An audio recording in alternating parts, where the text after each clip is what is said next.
Hello, good morning, good afternoon, good evening. It all depends where you are watching from. Guys, if today na the first time where you see this face, today na the first time where you come across this channel, it's your sister, it's your girl, anything you like, you call me.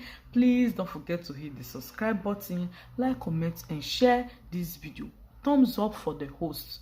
Okay, guys, thumbs up for me. For me, thumbs up. Thank you very much, and God bless you as you do so in Jesus' name. Amen. Today, guys, I don't come again with another news. I don't come again to come deliver another news because now waiting this channel they always dey. Now waiting this channel always dey for now to dey deliver news, latest news to una hearings. As they come, go dey deliver am. Now this channel dey for latest updates, anything at all, just name am. Anything at all, just name am. Now this channel dey for una. So guys, your girl don come with another. This news is still dey very interesting for ear, as in na news where I know say me I like, you understand, na step for this country Germany. So na step. So guys, I feel like let me share it with you people. If you be black, you share it across to your friends. The one will be say if they come, we never come before, we never come Germany. Share am to anybody, because this thing na step wey be say Germany people don't take, and I believe say it go really go a long way. Because why? Too many racism don too much for this country. Germany they sabi do racist. Anybody wey don live for Germany go know say Germany na one country wey be say na racist country. You understand? After the one wey happen for US, where be say George Floyd, where the policeman take kill George Floyd. So since that time now, come be like say e can't see teach some country sense. You understand? Can't give some country brain. You understand? So now make Germany now don decide to tackle their own discrimination, and the first state in Germany to tackle the discrimination na Berlin. Now it for start as at Thursday, on Thursday. So they finally meet up to the law. So they don't pass am into the law as they deliberate on, since all the party as they see PDP and AC for my country Nigeria, where they see all those one, they are all the party where they Germany, they deliberate on this issue of discrimination. Since finally they don't finally agree on a particular point, they don't pass am into law as at on Thursday, this June 5th. As at on Thursday, so yeah, June 4th or 5th, yeah.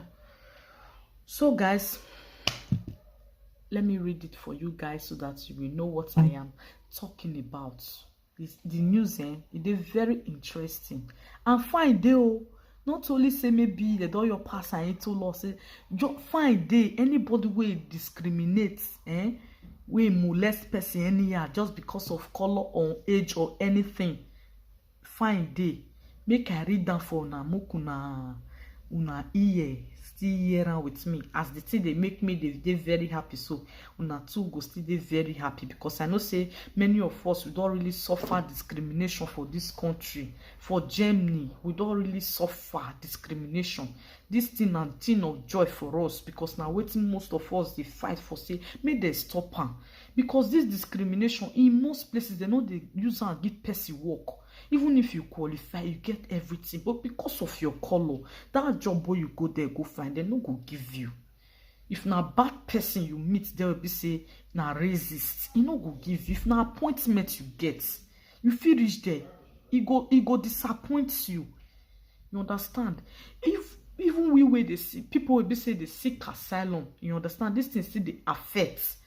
Maybe you meet bad person who will be racist and I want to interview you qualify for him to give you that asylum, for him to grant you that asylum. Now just to write down, nothing else. Just to type on for computer, say yes, you are qualified for this asylum, just to grant you that asylum, nothing else. But because of that racist spirit we dey in now, you no go ever grant the person. You dey understand me? So you no go ever, the racist, you do too much, the discrimination do too much. That is why you see they don't they consider, and thank God see they don't finally meet up to a point as they don finally pass am into law. And Berlin na place wey be say they from start am now, and I pray by the grace of God e go spread for all the states wey dey for Germany, and not only Germany, go still spread for far other country wey still dey close to am, wey be say people plenty, Africans plenty for countries. We really African, this our color, don really see something. No be small thing, this our color, they don't really use am take they do us evil. So guys, may I read me no be like say I dey talk too much, I dey waste too much of una time. Let me just go straight to the point. You say Berlin passes first German state anti-discrimination law. They don't pass am into law.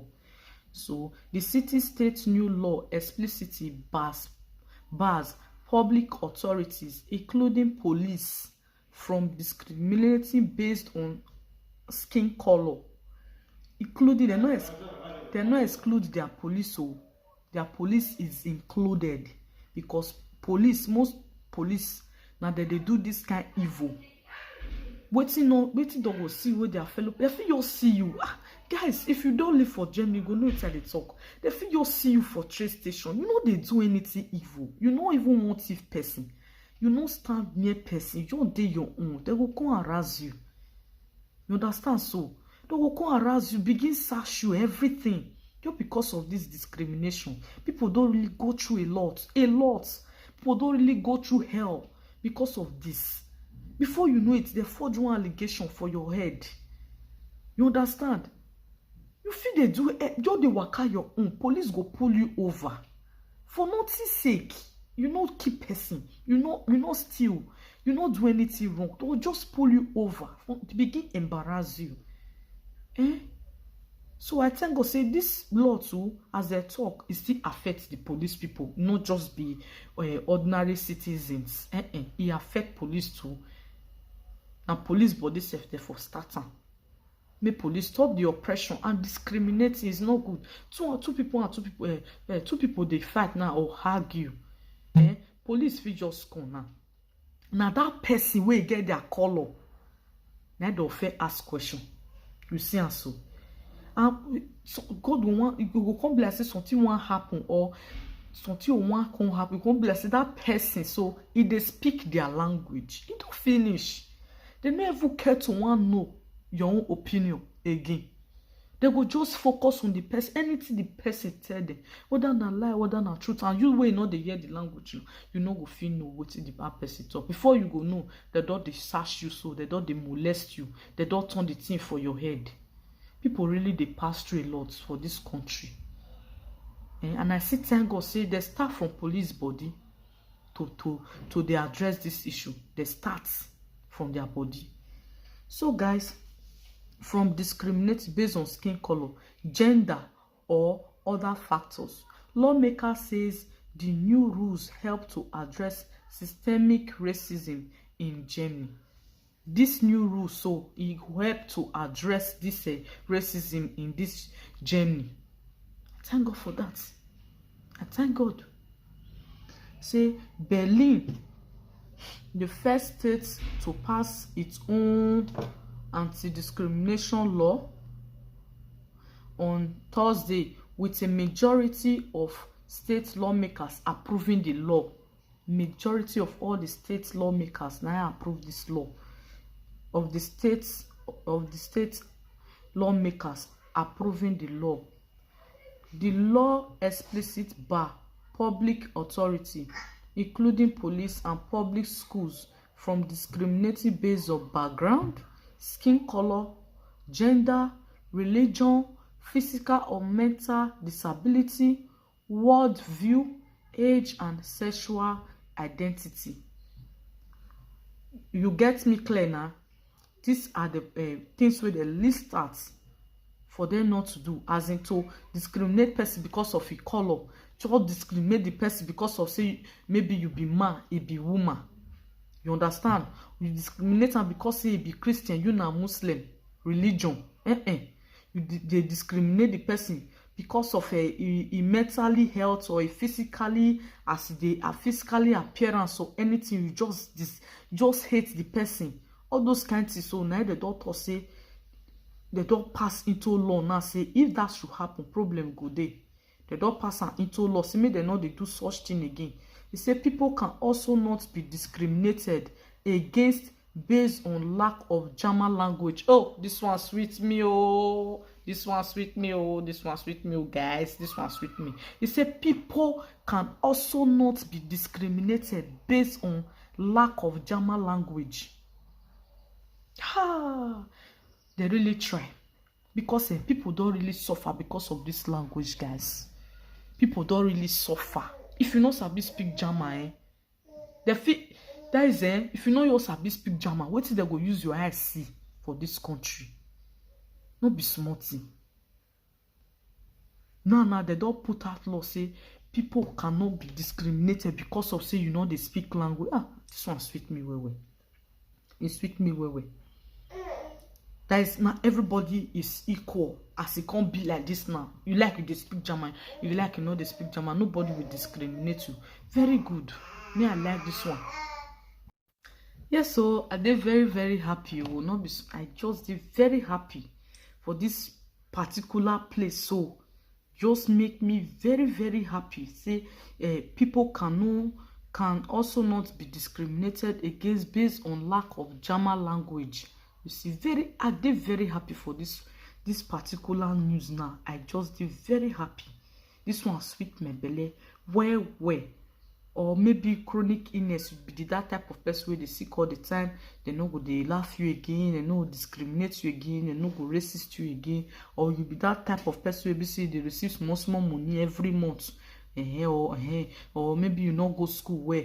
Or maybe you no get better job. The person no go they laugh you again. No more discrimination for those areas, you understand? Or maybe based on your skin, they no go they laugh you again. This one sweet me well. This one sweet me well. And you can say under the law, victims are entitled to damages and compensation. You see, anybody we discriminate you, we racist you in any area of all this above where they don't mention all these things where they don't mention above, so where they don't list out anybody will discriminate you based on your age, based on your where you for come, based on your color, based on your work, based on your money where they receive, based on anything where they don't listed above. Anybody will discriminate you for this thing will pay you compensation for it, for damages. You understand? They go pay.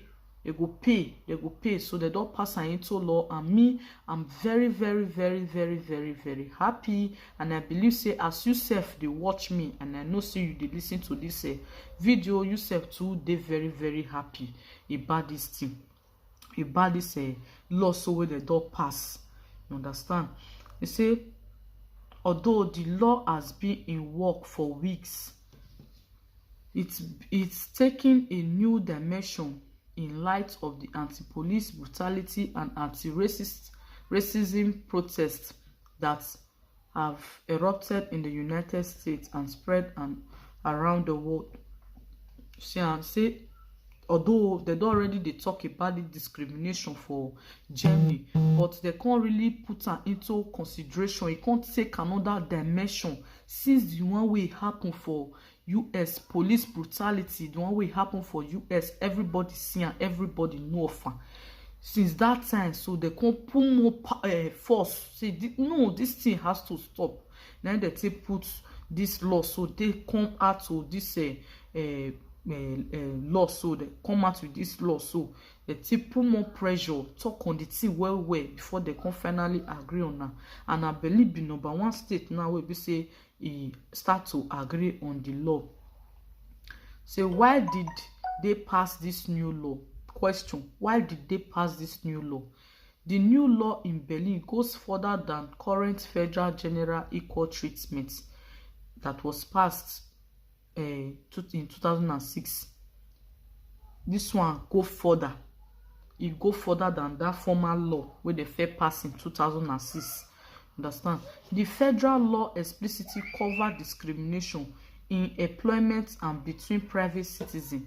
You see, in employment, The federal law explicitly covers discrimination in employment and between private citizens, but does not apply to the area governed by public. Okay, that was the first one, I guess so. The agency noted, however, that discrimination is still prohibited in its context, since Germany's constitution or basic law requires that citizens are protected against discrimination both by and from the state. Berlin governing coalition comprised of the center-left Social Democrats, the Left Party, and the Greens argued that the current law did not go far enough. And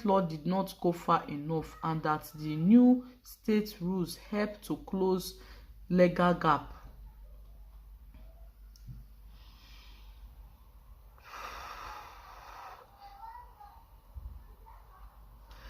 All right, guys, I hope you guys listen to the news carefully and you really understand this news, the reason why I did very happy. I hope you guys don't still see my reason why I did happy, because this one are really good news, really good news, as they don't put the law to stop all this racist for no just reason. Person go just hate you. You understand? Since where I watched that one wey happen for USA, guys, I no fit explain how my mentality can't just dey. Person to me, that's knowing and doing. Knowing and doing, person just know what he just dey do. He just do it clearly. That's the highest, the height of racist. Height, just kill somebody slowly. And I still thank God, say, as Jenny does start now, they still no exclude police for his side. Those say that they raise up their ugly head before, say, this one I go put oppression for police body, you go put oppression for police authority. Thank God, say they not listen to them. They not listen to them. They pass the law. It affects them too. Police are not to judge anybody based on your skin color. Are not to judge based on skin or based on language. And I thank God to say anybody will do such thing will compensate to the victim. Must compensate the victim. Now the charges now they not put as in the amount of compensation. Now they not put. You understand? So this whole thing has to stop finally. Not only in Germany, not only in US, but far all over the world, all the country. This all raises something has to stop, because to me, everybody are one. If they call this person a blood, now go flow. They call another person a blood, black, now blood go flow. Nobody will water they come out for a body. As far as you are human. So why is all this racist all about? To me, I don't know to understand really. For no just cause, somebody will just hate you. Somebody will just hate you for no just cause. Because you know they speak language. You go appointments because you know they speak language. If he even help you, some way till you talk around. You see so? If he help you, wait till you just talk. As you take talk and analyze, he go change them for you. You wait for one day they're not gonna say this person don't write another thing. Thereby you putting you into trouble. Don't say now you talk so. Because of racist things they happen. Guys, if you find this news, you like this law where they put so, you find this news sweet and informative, I beg you give the thumbs up to the host. I beg thumbs up for the host. Thumbs up for me. Thumbs up for the host. Okay? Thumbs up for the host. Me, I dey very happy, and I believe say you will see the year and you dey very happy too. I beg you pass this message to your brother and your sister where they plan to come Germany. Okay? Send this message. Share this message. May it reach everywhere. May everybody hear the good news. Okay? Send this message. Make everybody hear this good news where I hear, because not be only me one go hear am. Share am to everybody. Make them themselves hear this good news. Okay? Brother, sister, if you never subscribe, please, I beg, I dey beg. Kindly hit the subscribe button. Okay? Turn on the notification bell so that anytime where I get this kind of good news like this, you go always be the #1 person to get notified about the good news. Thank you very much for staying with me. Thank you for watching. Thank you for watching, and see you in my next video. Ciao. Bye-bye.